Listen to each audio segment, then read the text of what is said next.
এই বাচ্চাটা ভোর 5টা থেকে জেগে আছে এবং আমাকেও জাগিয়ে রেখেছে। একে কি মানে পানিশ করা উচিত তোমরা কমেন্ট করো। কদিন পর আমাকে তোমরা খুঁজে পাবে না, আমি হাওয়ার সাথে মিলিয়ে যাব। না, ঘুমিয়ে ঘুমিয়ে। মাম্মা আর কতদিন চলবে তোমার এই দুষ্টু? এই দুষ্টু বুড়ি তুমি কতদিন করবে আর?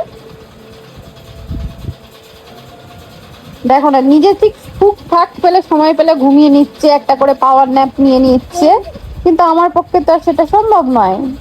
ওর খাবার রেডি করতে হবে, ওকে স্নান করাতে হবে, তারপর আমারও নিজের কত কাজ থাকে। মুখে আঙুল দেয় না মা।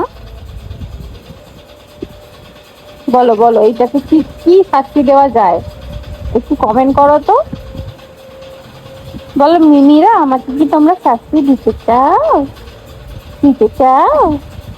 দেখো না, ওঠে দেখো না। এই দেখো, হামা বুড়ি এখন হামা দেয়।